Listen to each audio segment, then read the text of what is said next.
Today, I'm going to share my thoughts on the Bellissima Diffon Supreme Diffuser, a small, lightweight, ergonomic diffuser made specifically for curly hair. If you're new here, I'm Delilah, and I help people with curly hair get better at caring for and styling their curls so they can simplify their routine and wear their curls with confidence. Now, diffusing is something that I cannot live without, and I have tried lots of diffusers over the last few years. I love to diffuse because it really helps increase the longevity of my style, it reduces the frizz, and of course it reduces drying time. And the good thing about diffusing is that it does not cause heat damage like straightening with heat does. Like I said, there's a ton of diffusers on the market, but there are none like this one. So I'm going to share my honest thoughts on this diffuser, why I like it, what I don't like about it, and whether or not I recommend it. I'll also share my best diffusing tips at the end to make sure you don't have frizz when you diffuse. And before I get started, I want to let you know that this diffuser was sent to me by the brand Bellissima, but I didn't agree to create content or take payment or anything. So this is truly a review that I decided to do on my own. Now, the first thing I want to talk about is the design and how ergonomic this diffuser is, because it is one piece. It doesn't come apart, it doesn't separate, it's just one piece. Very lightweight, so it's very easy to hold with either hand, and I can even switch while I'm diffusing. So I can get my hair into the bowl, push it up like I normally would, and I can switch from one hand to the other very easily. It's not awkward or bulkier in my way like you would normally have with other hair dryers. So I really love how easy this is to use and how lightweight it is. So if you are somebody whose arms get tired when you are diffusing, this is something that's gonna help because it weighs a lot less than any other diffuser. I also like that all the buttons are on this side here, so I don't accidentally press them when I'm using the diffuser. And we'll talk about the settings and all that in a moment. But it's nice that I can use this whole part and hold it and I don't accidentally press something to make some changes. Now, as for the bowl, it's not very big, but I think it is a good mid-range size that would be useful for all types of curly hair. So this can work for short hair, for long hair. It does come in a little bit, so there's some depth, it curves a little bit, and it has the prongs with the holes in the prongs as well, so you're getting really good airflow.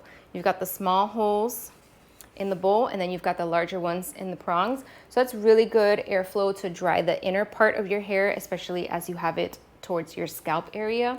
I really like when they add that, and I like that the prongs are different lengths. So some of them stick out a little more than the bowl, so that's really nice so that you can hold it up to your scalp and still have a little bit of space in there.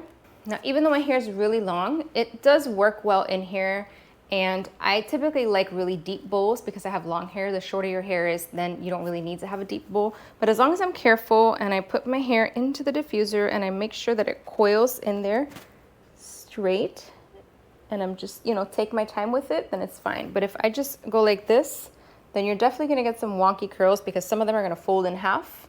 They're not gonna coil in. So just be careful if you have long hair and you wanna use something like this. You wanna make sure that as you put the hair into the diffuser, you're letting them coil inside and slowly bringing it up.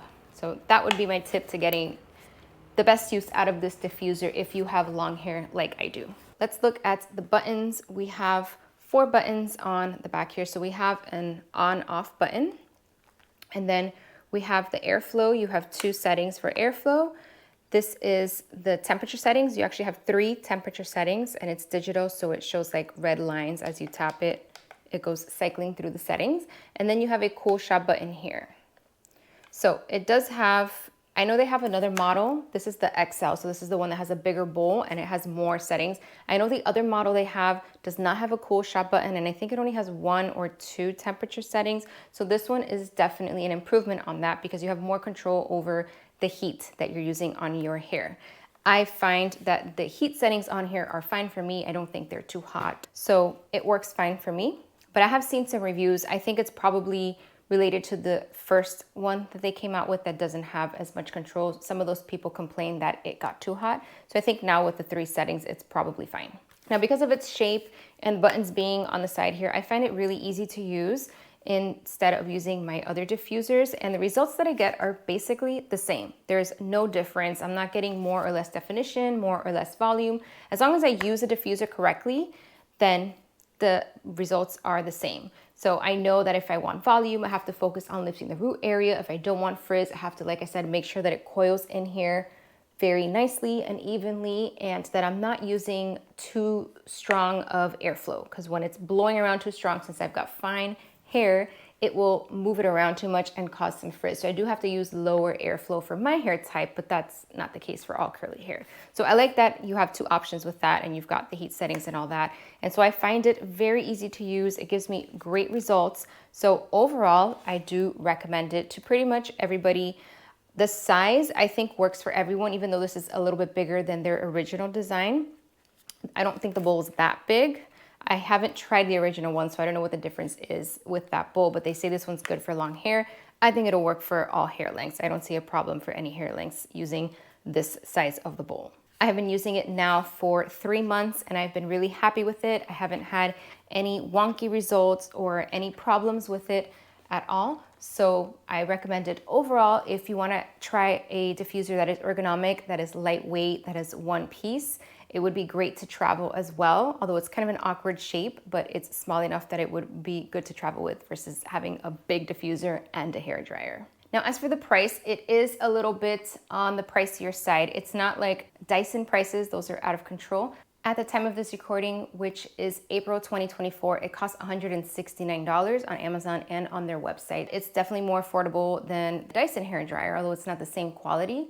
It could probably be priced a little bit lower, so I would maybe wait until it goes on sale for the holidays or something to grab it. Regardless of the diffuser that you use, you want to make sure you're using it correctly so that you don't get frizz or wonky curls, which are two of the biggest problems people have when they diffuse their hair. If you want to diffuse your curls the right way without causing any frizz, wonky curls, damage, tangles, then you want to watch this video next. It's called How to Diffuse Curly Hair, and in it you'll learn the best tips for diffusing curly hair so you can prevent frizz, tangles, damage, wonky curls, and more.